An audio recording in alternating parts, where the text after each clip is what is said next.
Mesdames, Messieurs, ravi de vous retrouver. C'est l'heure de l'invité du jour. Au Gabon, la 23e session du concours Pont vers le chinois se tient du 26 avril au 7 juin 2024 à l'Institut Confucius de l'Université Omar Bongo, sous le thème « Un monde, une famille ». Pour en parler, nous recevons Noël Ovono-Idzon, le directeur local de l'Institut Confucius de l'Université Omar Bongo. Bienvenue sur ce plateau de l'invité du jour. Merci de m'avoir invité.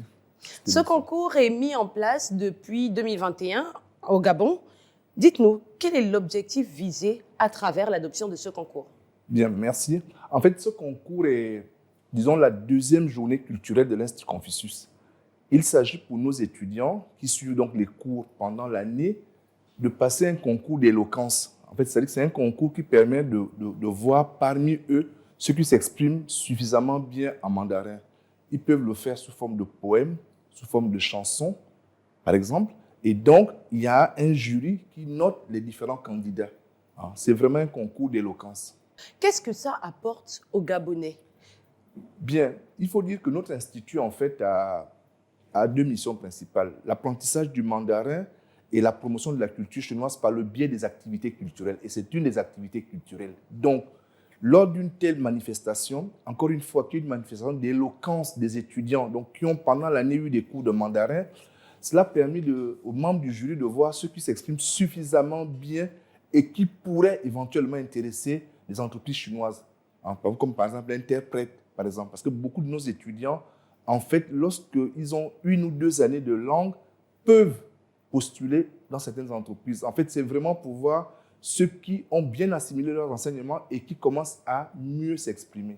Alors, le thème abordé cette année, c'est « Un monde, une famille ». L'un des éléments fondamentaux dans la famille est la communication, donc la langue. L'apprentissage du mandarin est-il une invitation? C'est exactement cela. C'est-à-dire qu'en fait, depuis la création de notre institut, donc en décembre 2018, l'objectif que nous avons à Confucius, à l'Institut Confucius de l'UOB, c'est d'intéresser le maximum de jeunes, d'étudiants et même des professionnels à cette langue-là, à la langue chinoise. Et cela peut même commencer au niveau de la cellule familiale, parce que nous avons par exemple quelques collègues enseignants en fait, qui suggèrent à leurs enfants de venir prendre des cours de mandarin pour commencer à s'exercer à cette langue-là. Et donc, effectivement, le thème actuel est un thème qui atteste qu'au sein de la cellule familiale, on peut commencer à échanger en mandarin. C'est très bien. Le concours Pont vers le chinois se déroule à l'Institut Confucius de l'Université Omar Bongo. Je l'ai dit en prélude, pouvez-vous revenir sur les modalités de participation? Bien, il faut dire que cette année-ci, puisque nous avons une dizaine de candidats, nous avons choisi de délocaliser la cérémonie elle-même. Elle va se tenir à la bibliothèque de l'Université Omar Bongo, qui est un espace beaucoup plus grand. Un peu plus grand. Voilà. Et donc, ce qui s'est passé concrètement, c'est que le 15 mai dernier, nous avons fait une présélection des candidats. Et nous avons retenu en fait 10 dont nous estimons à l'Institut Confucius qu'ils ont un niveau de mandarin acceptable. Et ces 10 candidats, en fait, vont prester devant un jury qui sera composé des anciens de l'Institut Confucius et également des hommes d'affaires chinois installés au niveau du Gabon. Et ce sont eux, en ce groupe-là, en ce jury de 6 personnes, qui va noter nos étudiants. Et donc, nous pensons, pour pouvoir s'inscrire, c'était relativement simple. Ils se sont inscrits au mois de mai pour faire le pré-concours, si je peux m'exprimer ainsi. Et donc, ceux qui ont été retenus, nous pensons que ce sont ceux qui ont quand même un niveau de mandarin acceptable. Mais lors de la prestation, donc demain vendredi, donc les 6 membres du jury diront, en fait, parmi eux, ils vont différencier ceux qui ont, je dirais, une meilleure éloquence que d'autres. Est-ce qu'un enfant qui a un parent qui parle mandarin peut concourir? En réalité, ce que nous avons fait cette année-ci, il faut le préciser, pour 2024, nous avons sélectionné pour la présélection uniquement des étudiants inscrits chez nous à l'Institut Confucius. Donc, ce sont eux qui ont d'abord fait ce concours-là. Mais je pense que si nous avions eu des candidats comme vous le formulez, c'est-à-dire que dont les parents parlent mandarin, on aurait effectivement pu les enregistrer pour faire la présélection. D'accord, ce n'est pas un frein alors? Non, ce n'est pas un frein, pas du tout, au contraire, parce que nous souhaitons qu'il y ait une promotion plus grande du mandarin et donc de la langue chinoise. Donc, on n'a pas de frein à ce niveau. Pourquoi le terme pont? À quoi renvoie cette image? En fait, certains disent pont, d'autres disent passerelle vers le chinois. En fait, c'est une image comme si on partait du Gabon pour aller en Chine. En fait, comme si un pont reliait les deux pays et que c'est un pont que l'on va traverser, en fait. D'accord. C'est une image pour indiquer, en fait, que tous ceux qui font ce concours, en fait, progressivement vont vers le mandarin et qui est initialement situé en Chine. En fait, c'est vraiment une image, en fait. Et donc, certains, effectivement, appellent ça le pont vers le chinois, d'autres disent passerelle vers le chinois. Comme pour dire qu'on est plus loin de la Chine. Exactement. Environ 150 000 étudiants étrangers et gabonais ont participé aux épreuves préliminaires, aux demi-finales et aux finales dans divers pays au cours de ces dernières années, donc ces 10 dernières années. Quelle est la suite pour ces candidats au terme des délibérations? Bien. Je vous disais, par exemple, que nous avons retenu 10 candidats. Sur les 10 candidats, les 6 membres du jury vont sélectionner du numéro 1, c'est-à-dire que celui dont ils estiment qu'il a la meilleure éloquence, la meilleure connaissance de la langue, jusqu'au numéro 10. Et donc, ils auront déjà des prix au niveau de l'université, des attestations, donc lors de la cérémonie que nous organisons. Et le major, donc le premier du groupe, en fait, ira en fait en Chine représenter notre pays, le Gabon, au concours mondial du pont vers le chinois. D'accord. Alors, on va aller sur un autre pont, justement. Le président chinois Xi Jinping et le président de transition du Gabon, Brice Clotaire Oligui Nguema, ont échangé des messages de félicitations à l'occasion du 50e anniversaire de l'établissement des relations diplomatiques entre les deux pays. Vous vous en souvenez? Bien sûr. D'accord. Justement, dans son message, le président chinois a indiqué que l'amitié traditionnelle entre la Chine et le Gabon s'était renforcée au fil du temps. Le concours vers le chinois est-il un élément qui permet de renforcer cette amitié?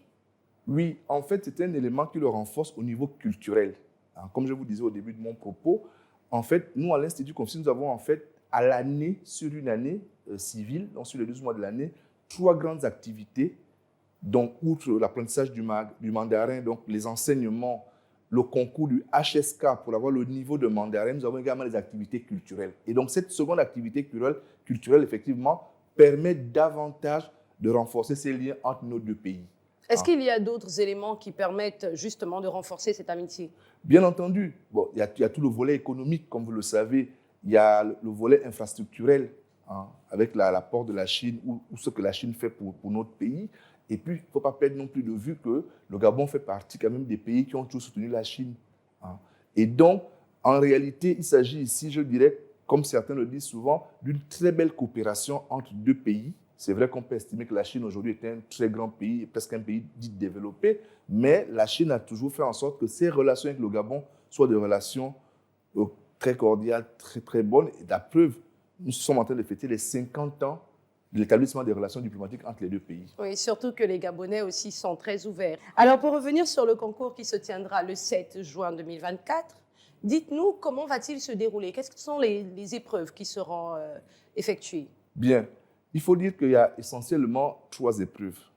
La première épreuve va être celle qui consiste pour les étudiants à faire un témoignage en langue chinoise. Chacun peut choisir un thème comme une espèce de témoignage. La seconde épreuve, ça va être un poème. Il peut venir réciter un poème. Et la troisième épreuve, ça va être une chanson. C'est-à-dire qu'en fait, les 10 candidats ne passent pas les 3 types d'épreuves. C'est-à-dire qu'en fait, chacun choisit l'épreuve qu'il souhaite, mais c'est plutôt son éloquence qui va être le plus notée. Ça veut dire quand même que quelqu'un qui choisit une chanson, par exemple chinoise, en fait, on va voir si les paroles sont vraiment les belles paroles. Si par exemple c'est un poème, la manière dont il y a l'intonation et autres. Donc c'est ce qui a été effectivement proposé aux étudiants et chacun, en fonction de sa sensibilité, en fonction de ses qualités, choisit en fait l'épreuve où il se sent le plus à l'aise. Est-ce qu'on peut dire que tous les concours que vous avez organisés jusqu'ici, donc depuis le début de l'année, est-ce qu'on peut dire que ces concours étaient comme une forme de préparation? En fait, c'est cela. Parce qu'il faut dire que, comme je vous le disais, en fait, nous avons 3 journées culturelles importantes. La première que nous avons faite au mois d'avril, c'était en fait la Journée internationale de la langue chinoise qu'on a faite au niveau de notre institut, de notre site. C'est vraiment l'activité la plus petite, si je peux m'exprimer ainsi. D'accord. Par contre, celle-ci, le pont vers le chinois, est la grosse activité que nous avons à l'année, activité culturelle. Et nous avons une dernière qui se sont organisées au mois d'octobre-novembre, qui est les chansons chinoises chantées par les étudiants gabonais. Mais la grosse activité, c'est celle sur effectivement l'éloquence des étudiants à cause de l'apprentissage. Parce qu'il faut savoir que, outre les cours écrits, il passe un premier concours sur l'écrit qu'on appelle le HSK, et sur l'oral, c'est le HSKK. Et donc, ce qui se passe demain, ce sera comme une espèce de test pour voir leur capacité à bien s'exprimer. S'ils ont bien mémorisé, voilà, s'ils ont bien mémorisé révisé la langue aussi. et s'ils ont bien effectivement révisé leurs enseignements. D'accord, des encouragements peut-être à l'endroit de ces jeunes Gabonais afin d'adhérer à la communauté estudiantine chinoise. Exactement. Donc, disons qu'en fait, déjà nous sommes heureux qu'il y ait eu plusieurs qui ont été candidats pour la présélection et que 10 aient été retenus. Et je pense que les 10 qui ont été retenus ont déjà un très bon niveau de mandarin. Comme vous le savez, généralement, la première année, les 2 semestres, c'est une année d'apprentissage, mais à partir de la seconde année ou de la troisième, généralement, les étudiants ont déjà un très bon niveau à la fois d'écriture et de parler. Et donc, c'est le cas de ceux qui sont présents, qui se présentent, et nous les encourageons vivement pour cet exercice. C'est un plaisir de vous avoir sur ce plateau. Mais écoutez, nous vous remercions donc, de nous avoir permis de nous exprimer et de présenter la cérémonie. Merci encore. C'est la fin de ce numéro. Nous recevions sur ce plateau Noël Ovono Idzon, le directeur local de l'Institut Confucius de l'Université Omar Bongo. Nous parlions de la 23e session du concours Pont vers le chinois qui se tient du 26 avril au 7 juin 2024 à l'Institut Confucius sous le thème « Un monde, une famille ». On se dit à demain, même heure, avec un nouvel invité. Merci à tous pour votre fidélité et bonne suite de programme sur Gabon 24.